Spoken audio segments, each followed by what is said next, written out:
Hello and welcome back to Tricky Track Spoken Indian English. My name is मानव.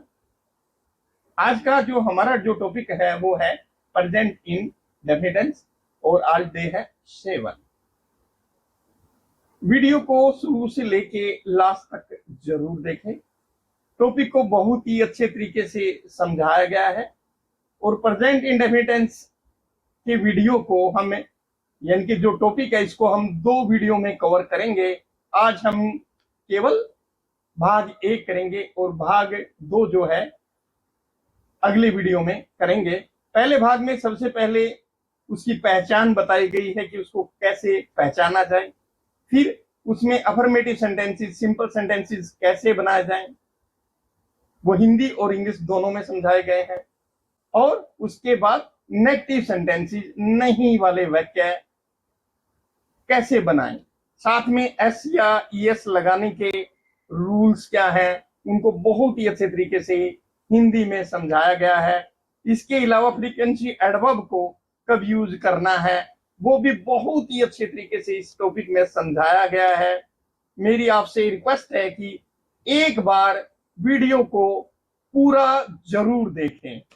ये first part है, second part बाद में आएगा. इसमें अफर्मेटिव सेंटेंसेस और नेगेटिव सेंटेंसेस है और नेक्स्ट पार्ट में जो दूसरा जो भाग आएगा उसमें आपके इंटेरोगेटिव क्वेश्चंस और उनके आंसर और डब्ल्यूएच क्वेश्चन और उनके आंसर और इसके अलावा एक्स्ट्रा यूज जो आपका स्पेशल यूज होता है वो भी उसमें सिखाया जाएगा. टाइम न बर्बाद करते हुए हम जो टॉपिक को शुरू करते हैं. जो भी चैनल पर नए हैं वो चैनल को सब्सक्राइब जरूर करें. अगर आपने वीडियो को पूरा देख लिया, जिंदगी में कभी भी आप जो प्रेजेंट इंडेफिनिट को नहीं भूलेंगे, ये मेरी गारंटी है. वीडियो को देखिए एक बार. सबसे पहले पहचान, यानी कि जिन वाक्यों के अंत में ता है, ती है, ते हैं आदि आते हैं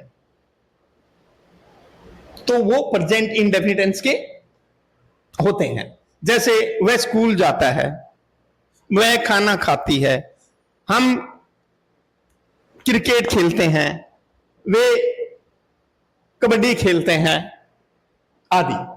इस तरह के जो है वाक्य इसमें आते हैं. स्ट्रक्चर यानी कि सब्जेक्ट प्लस वर्ब की फर्स्ट फॉर्म एस या ईएस और प्लस आपका ऑब्जेक्ट होगा. बाय द वे अगर आपका एडवर्ब है तो एडवर्ब कहां से लगेगा, कहां लगेगा? वर्ब से पहले लगेगा, मेन वर्ब से पहले लगेगा. ये ध्यान देने वाली बात है. अब हम देखते हैं, आगे बढ़ते हैं. Rule name I, we, you, they and plural noun. Plural noun 2 या 2 से ज्यादा.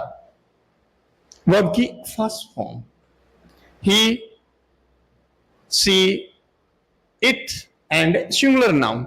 सिंगुलर नाउन मतलब एक वचन जो एक ही है, अकेला है. वर्ब की फर्स्ट फॉर्म लगती है और साथ में एस या ईएस उसमें ऐड करते हैं. जैसे कुणाल, राहुल, सीता, गीता आदि. ये क्या है? सारे के सारे सिंगुलर नाउन है, एक वचन है. आई ई इज दैट नेवर यानी कि कभी नहीं. ओफन अक्सर, समटाइम्स कभी कभी, ओकेजनली ओकेजन के आधार पे यानी कि तीज त्योहार को, यूजुअली सामान्य तौर पर, सेल्डम यानी कि न के बराबर, रेयरली न के बराबर एक्सेट्रा. ये कौन सी एडवर्ब है? फ्रीक्वेंसी एडवर्ब है. हाउ मेनी टाइम्स मतलब कितने बार कोई काम होता है. How many times.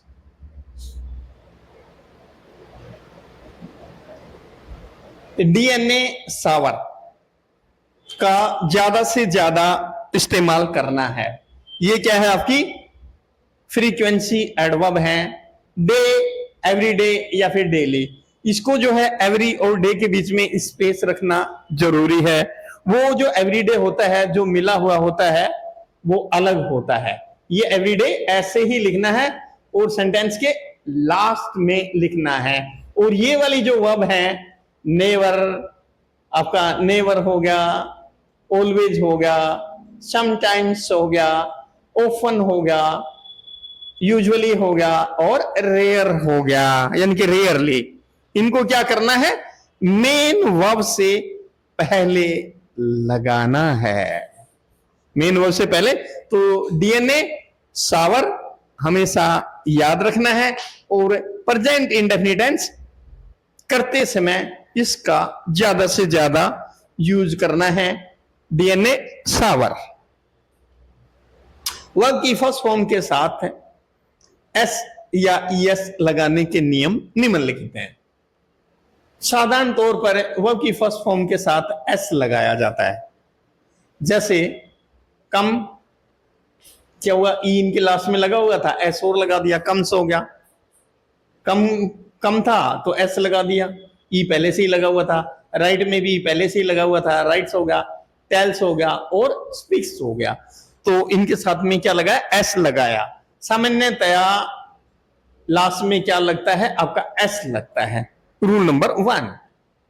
अब रूल नंबर 2, यदि वर्ब की फर्स्ट फॉर्म के अंत में ओ दे रखा हो, क्या दे रखा हो, ओ, जैसे गोज, क्या हो गया, गोज, तो क्या लग गया, ईएस लग गया।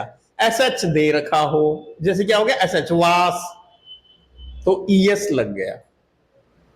सी एच दे रखा हो, यानी कि टीच है, जैसे ईएस लग गया।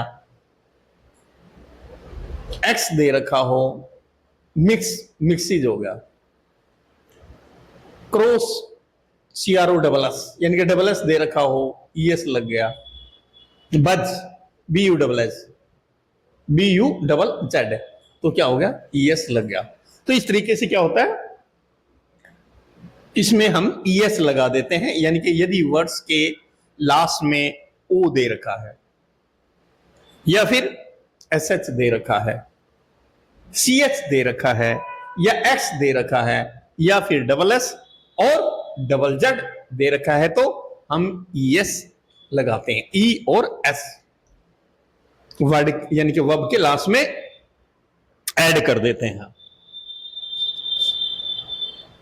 रूल नंबर 3, यदि वर्ब की फर्स्ट फॉर्म के अंत में वाई हो और वाई से पहले वोवल न हो, यानी कि वोवल न हो, तो वाई को आई में बदलकर यस लगा जाता है। देखिए क्या है, वाई है यहां पे लास्ट में, वाई है, और वाई से पहले क्या है, यहां पे आर है, यानी कि आर क्या है, आपका कॉन्सोनेंट है, वोवल तो है नहीं। तो क्या किया, इसमें ईएस जोड़ने के लिए इसको काट दिया, वाई को, वाई की जगह क्या लिया, आई लिया और ईएस जोड़ दिया। ड्राई, ड्राइज, क्राई, वाई काट दिया और ईएस लगा दिया, cries, cry, cries, fry, fries. तो ये ध्यान देने वाली बात है, अगर लास्ट में वाई है वर्ड के, वर्ब के, और उससे पहले कॉन्सोनेंट है, यानी कि वोवल नहीं है, तो वाई को काट के क्या करते हैं, आपका आई लगा देते हैं और ईएस हो जाता है।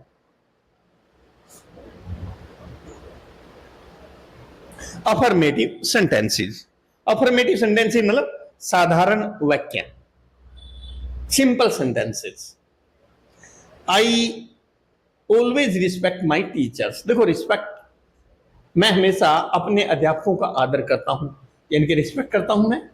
तो ऑलवेज, हमेशा, तो कहां लगाया ऑलवेज हमने, यानी कि मेन वर्ब क्या है, यहां पे रिस्पेक्ट है, और हमने ऑलवेज को रिस्पेक्ट, ऑलवेज को हमने रिस्पेक्ट से पहले लगाया। I always respect my teachers, मैं हमेशा अपने अध्यापकों का आदर करता हूं। दैसन, दैसन क्या है आपका, सिंगुलर नाउन है, एक वचन है। राइज के क्या लग गया, एस लग गया। The sun rises in the east, in the east, in the east, सूर्य पूर्व से निकलता है। दैसन राइजेज इन द, इन दी बोलेंगे इसमें, इन द ईस्ट, ये कि वोवल से पहले ईस्ट किससे शुरू हो रहा है, वोवल से शुरू हो रहा है और वोवल का साउंड आ रहा है, इसलिए दी बोलेंगे इसको। The sunrise is in the east, सूर्य पूर्व से निकलता है। 2 and 2 make 4, 2 and 2 यानी कि 2 और 2 4 होते हैं। 2 and 2 क्या हो गया? प्लूरल। 2 और 2 से ज्यादा क्या हो गया? प्लूरल। तो क्या हो गया? वर्ब आपके सिंगुलर यानी कि वर्ब के साथ में एस नहीं लगा और 4 होते हैं। 2 और 2 4 होते हैं। वह प्रतिदिन स्कूल जाता है। वह क्या है आपका? सिंगुलर नाउन है, एक वचन है ही। गो के साथ में क्या लग गया? ईएस, यानी कि रूल के आधार पे लास्ट में ओ आ रहा है तो ईएस लग गया। He goes to school every day. Every day कहां पे लगाना है? सेंटेंस के लास्ट में लगाना है और बीच में स्पेस जरूर देना है। He goes to school every day, वह प्रतिदिन स्कूल जाता है। I sometimes go to office by bus. देखो go to क्या है आपका? मेन वर्ब है, जाना। go to मेन वर्ब है और sometime आपकी कौन सी वर्ब है? एडवर्ब है, ये एडवर्ब है। तो ये उससे पहले लगेगा, मेन वर्ब से पहले लग गया। I sometimes go to office by bus. मैं कभी कभी बस से ऑफिस जाता हूं। मैं कभी कभी बस से ऑफिस जाता हूं। दिस रोड यानी कि यह रोड, लीड्स लगा है यहां पे। देखो गो नहीं लगाना है यहां पे, क्योंकि रोड कहीं पे नहीं जाता। हम क्या करते हैं? रोड पे हम खुद जाते हैं, हम लीड करते हैं, यानी कि आगे आगे बढ़ते हैं। दिस रोड यानी कि यह रोड क्या है? एक वचन है, इसलिए क्या लग गया? एस लग गया। This road leads to Delhi. Delhi, यह रास्ता दिल्ली जाता है। ये भी कह सकते हैं यह रास्ता दिल्ली को जाता है। This road leads to Delhi. She often cooks food in the kitchen, वह अक्सर किचन में खाना बनाती है। कुक्स क्या है यहां पे आपका? देखो कुक है, सी है यहां पे। सी के साथ क्या लगता है? एस या ईएस। तो कुक के साथ क्या लगा? एस लग गया, एस लगा दिया। और ऑफन क्या है? अक्सर। तो ये मेन वर्ब है कुक्स, तो एडवर्ब उससे पहले आ गया। She often cooks food in the kitchen, वह अक्सर किचन में खाना बनाती है। माई वॉच, मेरी घड़ी ठीक समय देती है। माई वॉच क्या है? मेरी घड़ी, यानी कि एक ही घड़ी है, वॉचीज नहीं है यहां पे। तो क्या हो गया आपका? एक है तो कीप हो गया, कीप लगाते हैं टाइम के लिए। माई वॉच कीप, तो कीप के साथ क्या लग गया? एस लग गया। और करेक्ट टाइम यानी कि ठीक समय देती है। मेरी घड़ी ठीक समय देती है। My watch keeps correct time.